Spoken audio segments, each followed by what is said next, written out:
ہمارے اکابر دوسروں کو کس قدر تکلیف سے بچاتے تھے، ایک واقعہ سن لیجئے۔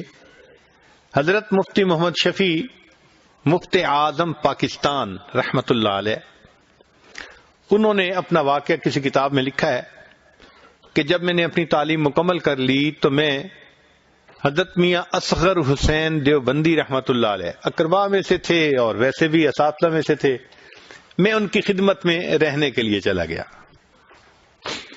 فرماتے ہیں کہ دوپہر کے وقت میں نے ان کے ساتھ کھانا کھایا تو دسترخوان سمیٹنے کا وقت آیا تو میں نے پوچھا کہ حضرت کیا میں دسترخوان سمیٹ لوں؟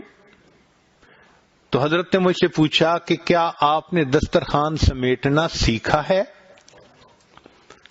اب کس سے سوال پوچھ رہے ہیں؟ جو علم مکمل کر کے آئے۔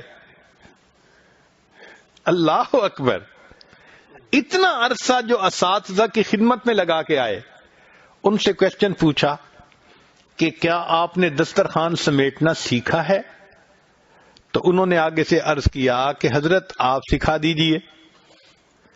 تو فرمانے لگے کہ دیکھو میں اس طرح دسترخوان کو سمیٹتا ہوں کہ جو کھانا بچا ہوا ہوتا ہے میں اس سارے کھانے کو اٹھا کر پہلے گھر پہنچاتا ہوں تاکہ گھر والے اس کو استعمال میں لا سکیں۔ مومن کے بچے ہوئے جھوٹے کھانے میں شفا ہوتی ہے۔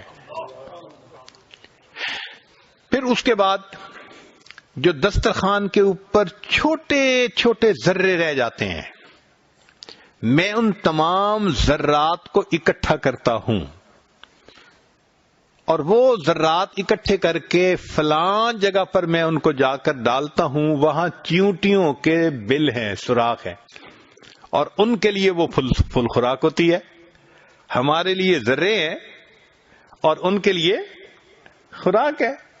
Trash of some one ٹریئر is another one, تو ان کے لیے تو خوراک ہے نا، تو وہ ذرے چیونٹیاں کھا لیتی ہیں۔ اور یہ جو تم نے ابھی گوشت کھایا، اس کی ہڈیوں کو میں باہر نہیں پھینکتا۔ فلاں جگہ کے اوپر کتے آتے ہیں، رات کے وقت بیٹھتے ہیں چوراہے پر، میں یہ ہڈیاں وہاں جا کے پھینکتا ہوں تاکہ یہ کتوں کی غذا بن جائے۔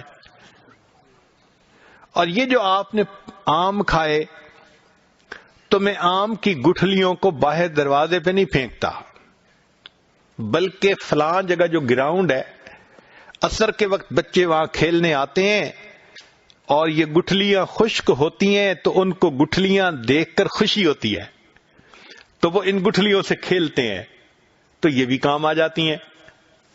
اور یہ جو چھلکے ہیں نا، ان کو میں دروازے کے اوپر نہیں پھینکتا باہر۔ کیوں؟ میرے ارد گرد غریب لوگ رہتے ہیں، اگر میں چھلکے باہر پھینکوں گا اور کسی غریب کے بچے نے دیکھا تو اس کے دل میں حسرت ہوگی، کاش میرے ابو بھی آم لاتے تو میں بھی کھاتا، اور اس کے دل کی تکلیف کا سبب میں بنوں گا۔ تو حضرت پھر چھلکوں کا کیا کرتے ہیں؟